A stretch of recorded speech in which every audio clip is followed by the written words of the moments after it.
Suleiman está com a gente de volta. Falando de onde agora exatamente? É o Suleiman que está com a gente ou é o Carlos Briggs? O Suleiman está com a gente, vamos trazer a informação. Diga lá, Suleiman. Bom dia, Sheila. Bom dia também para a Carla Bigato e também para o Megali. Eu estou neste momento no Hospital Santa Teresa, um dos principais hospitais aqui de Petrópolis, que obviamente teve uma grande procura na parte de ontem por conta ainda de familiares e amigos das vítimas das chuvas que atingiram a cidade da região serrana na terça-feira. Agora pela manhã, movimento tranquilo. Agora mesmo os funcionários continuam realizando a limpeza aqui de áreas da unidade que ainda encontram resquícios de lama, barro, poeira. Então, agora há pouco, inclusive, chegou um caminhão-pipa para ajudar na limpeza aqui de áreas, principalmente da entrada da recepção do hospital. A gente fala também de um outro ponto importante a respeito do ministro da Saúde, Marcelo Queiroga, que vai sobrevoar as áreas mais afetadas aqui de Petrópolis na manhã de hoje. Um helicóptero que vai partir do aeroporto Santos Dumont, no centro do Rio de Janeiro. A comitiva, além do ministro, também vai contar com a participação do secretário estadual de saúde, Alexandre Kiep, e também do subsecretário estadual de saúde, de atenção à primária saúde, o Rafael Câmara. Eles dois também vão estar presentes nessa comitiva que vai sobrevoar as áreas mais afetadas aqui de Petrópolis na manhã de hoje. A gente lembra que ontem o governo do estado já enviou 2 caminhões da Secretaria de Saúde aqui para a cidade com remédios e também doses extras da vacina antitetânica. Além disso, o governador Cláudio Castro permanece também em Petrópolis, em constante encontro, em constantes reuniões, encontros com o prefeito de Petrópolis, Rubens Bom Tempo. E a gente também teve um caso ontem, inclusive, que obviamente teve uma repercussão por aqui no hospital, da procura de familiares e parentes sobre 2 ônibus cujas imagens foram amplamente compartilhadas nas redes sociais. Os ônibus esses sendo arrastados pela força da correnteza, ali na Rua Coronel Veiga, que é uma rua, inclusive, que já é marcada historicamente por alagamentos, enchentes. No entanto, os moradores falaram com a nossa equipe que dessa vez realmente foi algo muito maior, algo que eles nunca viram. Inclusive, esses dois ônibus, a linha 401 Independência e 465 Amazonas, as carcaças já foram encontradas pela Secretaria Municipal de Transportes aqui de Petrópolis, estavam vazias. No entanto, de acordo com a pasta, há relatos de sobreviventes, incluindo rodoviários e alguns passageiros. No entanto, muitas pessoas que estavam nesses coletivos seguem desaparecidas. Então, a tendência é que durante a tarde, não apenas aqui no Hospital Santa Teresa, como também em outras unidades de saúde e também no IML, familiares das pessoas que estavam nesses ônibus comecem a procurar as unidades para tentar buscar mais informações sobre o paradeiro desses conhecidos que estavam nesses ônibus. As imagens realmente são impressionantes, sendo arrastados pela força da água. 2 coletivos, como eu disse, na Rua Coronel Veiga, que historicamente já é marcada por alagamentos e enchentes aqui em Petrópolis, mas que dessa vez, segundo moradores, foi algo que eles nunca viram, nem mesmo nas tragédias de 2011 e também de 1988. Obrigada, Suleiman. O sinal começa a ficar complicado com ele, mas ainda assim a gente conseguiu entender. E quem está acompanhando na live pôde ver as carcaças desses ônibus para que você tenha ideia do tamanho dessa tragédia.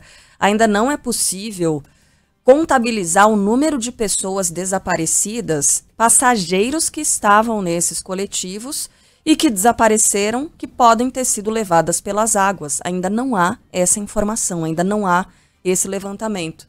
Porque algumas pessoas estão questionando, tudo bem, é uma grande tragédia, a gente tem que ficar sabendo, mas tem que falar só sobre isso, só sobre Petrópolis?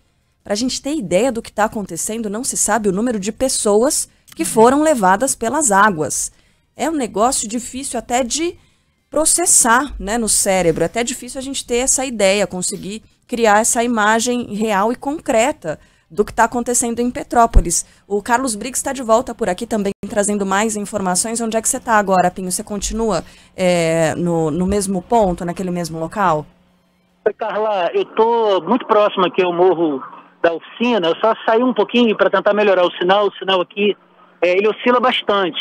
E nesse momento a gente tem um reforço da equipe de socorro, bombeiros civis, uma grande concentração agora de bombeiros civis, bombeiros militares, atuando nesses resgates.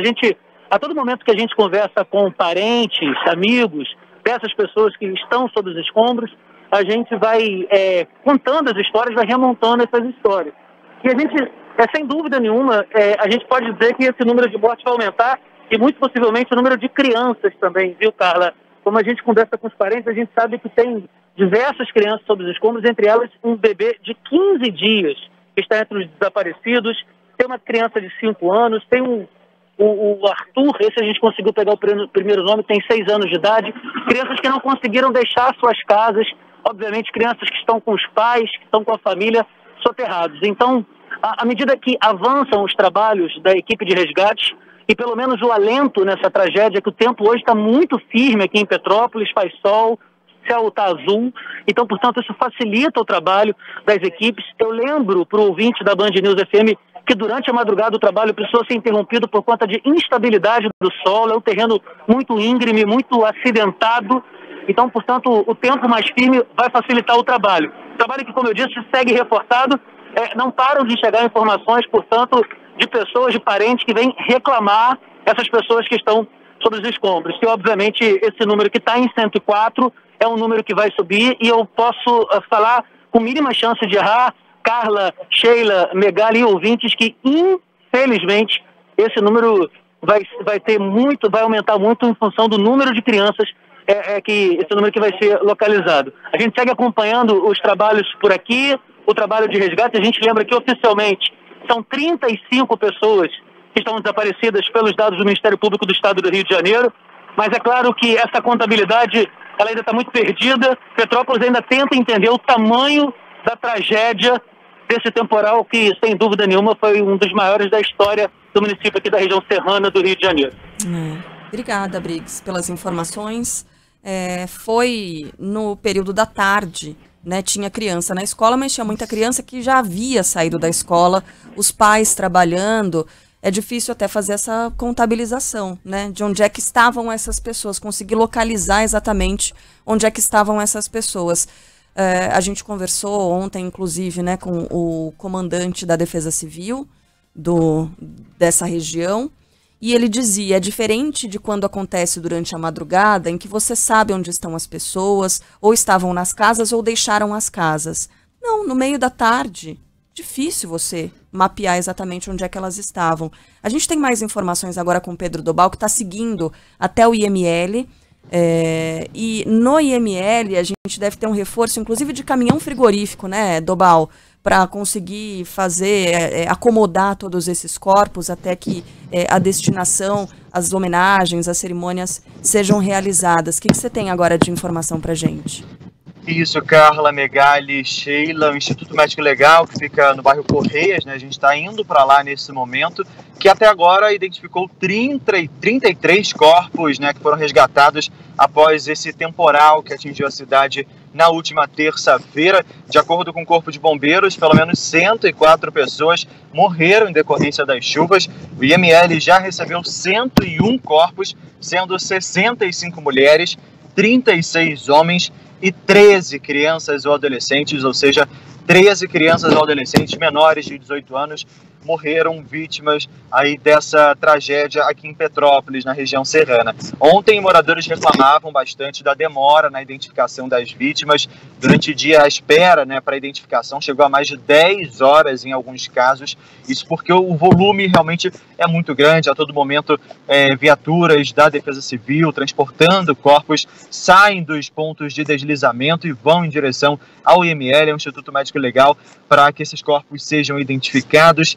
E a gente sabe, inclusive, que juízes de Petrópolis estão fazendo um mutirão para acelerar a organização dos documentos necessários para o processo de identificação das vítimas. A Defensoria Pública aqui do Rio de Janeiro também enviou uma unidade móvel com defensores e servidores para o IML para tentar agilizar esse trabalho de perícia, acompanhar o trabalho de identificação dos corpos. A Polícia Civil também está usando um caminhão frigorífico para preservar os corpos, até mesmo por conta dessa demora na identificação.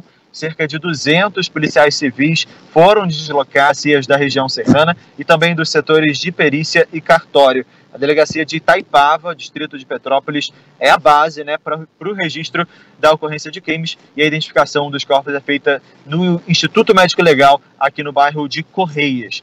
Como vocês disseram agora há pouco, o Ministério Público do Rio abriu um cadastro para que as pessoas possam informar as pessoas que estão desaparecidas e dizer as características físicas, dar os dados dessa pessoa, para que esses dados possam ser cruzados com os bancos de dados já existentes de outros órgãos. E aí, com esse cruzamento, a expectativa é que esse cadastro feito pelo Ministério Público do Rio, ele ajude na identificação dos corpos também, já que ele teria as características físicas e todos os dados pessoais que esse cadastro feito pelo Ministério Público do Rio, ele ajude na identificação dos corpos também, já que ele teria as características físicas e todos os dados pessoais dessas vítimas que estão desaparecidas.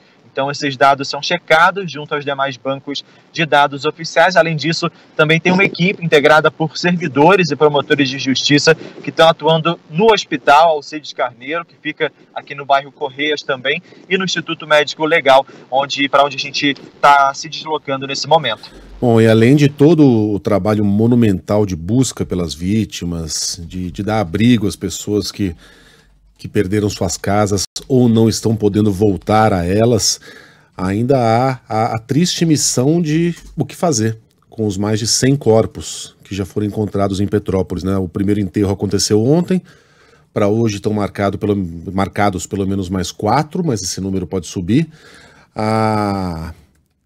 Um desafio que se torna ainda mais hercúleo porque o cemitério foi atingido por um dos deslizamentos. Veja só que tragédia.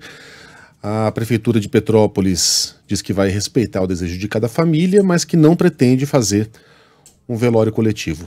Não teria nem condições nesse momento de organizar um velório coletivo. Então permanece aí esse desafio. A Prefeitura está trabalhando no cavamento de novas covas rasas, onde serão enterrados os corpos sem identificação, e há um grande número de profissionais trabalhando na exumação e no sepultamento das vítimas. É uma tristeza sem fim. Obrigado, Vildobal. A gente continua acompanhando aqui. Até mais tarde.